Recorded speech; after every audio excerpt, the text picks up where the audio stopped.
అవును.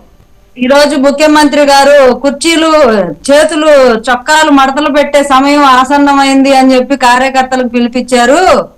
మేము కూడా మా కార్యకర్తలకి వాళ్ళు కుర్చీలు మడతలు వాళ్ళు చొక్కాలు మడతలు పెడితే మనం కుర్చీలు మడతలు పెట్టాలని చెప్తున్నాను అని చెప్పి ఆయన పిలిపించారు కార్యకర్తలు. అవునండి, నీ కుర్చీలో కూడా ఇప్పుడు ఇప్పుడు కాపీ ఏదో అంటున్నారు, ఆయన ఎవరో వైసీపీ, నాకు నేమ్ సరిగా తెలీదు. వెంకటేశ్వర రెడ్డి గారు అసలు కాపీలు కొట్టడంలో బ్రాండ్ అంబాసిడర్, ఆ సిద్ధం అనే టైటిల్, ఆ సిద్ధం అనే పోస్టర్ లో పిడికలు ఉంటది చూడండి. అవును. ఆంధ్ర రాష్ట్రంలో ప్రతి ఒక్కరికి తెలుసు, 2 ఉమ్మడి తెలుగు రాష్ట్రాల్లో పిడికిలు ఎవరు యూజ్ చేస్తారు అని.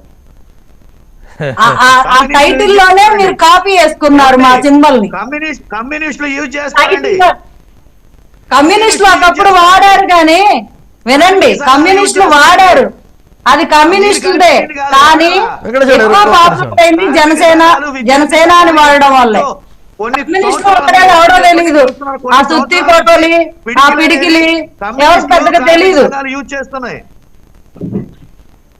మీరు కమ్యూనిస్టులు వాడినా అంత పాపులారిటీ రాలేదు. పవన్ కళ్యాణ్ గారు జనసేన అని వాడిన తర్వాత యూత్ ఎక్కువగా పిడికిలు వాడారు. యూత్ పిడికిలు వాడడం నేర్పింది పవన్ కళ్యాణ్ గారు. మళ్ళీ అదే పిడికిల్ని మీరు సిద్ధం అనుకోని చెప్పి మీరు కాపీ కొట్టుకొని పోస్టర్ వేసుకున్నారు. మీరన్నీ మావే కాపీ కొడతారు. చివరికి ఆరోగ్య బీమా 25 లక్షలు ఇవ్వాలంటూ పవన్ కళ్యాణ్ గారు చేసిన ప్రతిపాదన కూడా మీరు మేనిఫెస్టోలో ముందుగానే, మేనిఫెస్టో కాదు అమల్లోనే చేస్తాం మేము 25 లక్షలు ఆరోగ్య బీమా ఇస్తాం అంటూ ఏదో హుటాహుటిని ఏదో తీసుకొచ్చారు. అది ఇచ్చేదిలే చచ్చేదిలో జనాలు తెలుసులే. కానీ చెప్తున్నా, మీరు కాపీ పడ్డానికి ముందెత్తులో పై ఎత్తులో ముందుండేది మీరే. అందరినీ చేసుకొని పోగేసుకొని స్క్రాప్ అంతా మీరే వాడుకుంటారు. ఆ కాపీల గురించి మీరు మాట్లాడకండి, అసలు మీకు ఆ రైటే లేదు. ఒక్క నిమిషం అండి. నాయుడు గారు సుందరరావు గారు నమస్కారం. నమస్తే. నమస్తే. ఏది చొక్కాలంటే కుర్చీ మడత పెట్టి ఎందుకండి? ఎవరు ఓట్లు వాళ్ళు పోయి జనాల దగ్గరికి అడుక్కోక ఎంత రకరకాల కామెంట్స్ వస్తున్నాయి కదా. మీరు ఒకరు సిద్ధం అంటే ఇంకోరు సంసిద్ధం అంటారు, ఒకరు చొక్కాలు మడత పెట్టడం అంటే మీ బాబు గారేమో కుర్చీ మడత పెట్టాలంటారు. ఇవన్నీ అవసరమా డైలాగులు?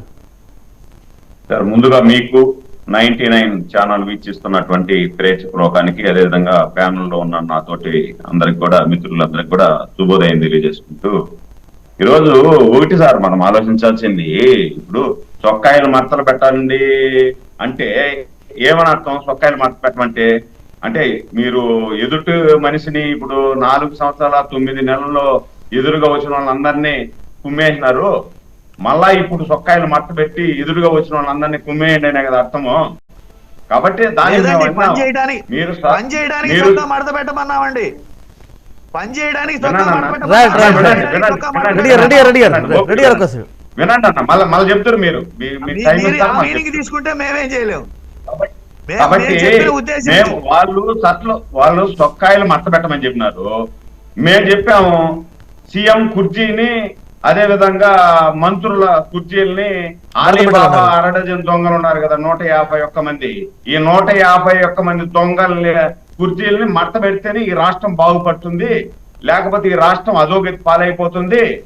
4 సంవత్సరాల 9 నెలల కాలంలో ఈ రాష్ట్రంలో పూర్తిగా అస్తవ్యస్తమైన పాలన నడిచింది. మన ఇండ్లలో ఉన్నటువంటి అన్ని కూడా ఇబ్బందులు పడ్డారు. మన ఇండ్లలో దూరి చొక్కాయలు మడత పెట్టి మన ఆస్తులను లాక్కునేదానికి వీళ్ళు ప్రయత్నం చేశారు. కాబట్టి వీళ్ళు చొక్కాయలు మడత పెడితే మనం వాళ్ళ కుర్చీలను మడత పెట్టేసినామంటే వీళ్ళకి చొక్కాయలే మడత పెట్టే అవకాశం లేకుండా ఉంటది అని ఆలోచనతో చెప్పారు. తప్పే ఉంది? వీళ్ళు చొక్కాయలు మడత పెట్టాలంటే 4 సంవత్సరాల 9 నెలల్లో ఏ చొక్కాయలు మడత పెట్టుండొచ్చు కదా. 4 సంవత్సరాల 9 నెలల్లో ప్రజలకు ఇచ్చిన వాగ్దానం నెరవేర్చే దాంట్లో చొక్కాయలు మడత పెట్టాలా? మీరు చంద్రన్న బీమాను మేము ఇచ్చామని చొక్కాయలు మడత పెట్టాలా? అదే విధంగా పెళ్లి కానుక మేము ఇస్తున్నామని చొక్కాయలు మడత పెట్టి ఉండాలా? ప్రత్యేక హోదా తీసుకొచ్చేదానికి కేంద్రం మీద పోరాటం చేసేదానికి చొక్కాయ మడత పెట్టి ఉండాలా? అదే విధంగా రాజధాని కట్టించేదానికి చొక్కాయ మడత పెట్టి ఉండాలి. రాయలసీమ విభజన చట్టంలోని హామీలు నెరవేర్చేదానికి చొక్కాయలు మడత పెట్టి ఉండాలా? అప్పుడు చొక్కాయలు మడత పెట్టకుండా ఇప్పుడు ఎన్నికలు సమీపిస్తున్న సందర్భంలో ప్రజల మీదకి చొక్కాయలు మడత పెట్టండి అంటే మేమేమన్నా చొక్కాయలు మడత పెట్టుకునే దానికి మా చేత. రైట్. మన నాయుడు గారు ఇంకొక కీలకమైన అంశము, కీలకమైన వార్త కూడా కొన్ని పేపర్లో హైలైట్ చేశారు. కేంద్ర కమిటీ నిర్ణయం మేరకే పొత్తులోని అంటే దాదాపు టీడీపీ, జనసేన, బీజేపీ పొత్తు 100% ఖరారైంది. నిన్న దగ్గుబాటి పురంధేశ్వరి కూడా ఒక మీటింగ్లో అన్నారు. రైట్, దాని పర్యవసనం ఎట్లా ఉంటుందని కాస్త పక్కన పెడితే, ఒకవేళ టీడీపీ జనసేన కలిస్తే ఒక మేనిఫెస్టో, బీజేపీ కలిస్తే కూడా ఇంకొక మేనిఫెస్టో ఆడవుతుంది. మీదంతా కూడా ఈ ఉమ్మడి మేనిఫెస్టో కాస్త కిచిడీ మేనిఫెస్టోగా మారుతుంది అని నిన్న జగన్ అన్నారు. ఏం చెప్తారు? కిచిడీ మేనిఫెస్టో. సార్ ఇప్పుడు నన్ను అడుగుతున్నారా? మిమ్మల్ని అడుగుతున్నా.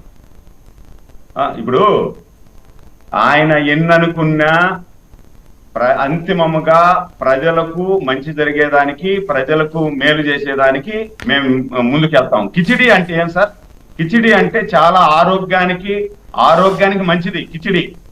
కిచిడి మామూలుగా మనం ఏదన్నా హోటల్కి పోయినామంటే మాకు కిచిడి ఇవ్వండి అని ఆర్డర్ చేస్తాం. కిచిడిలో అన్ని సమపాలల్లో ఉంటాయి.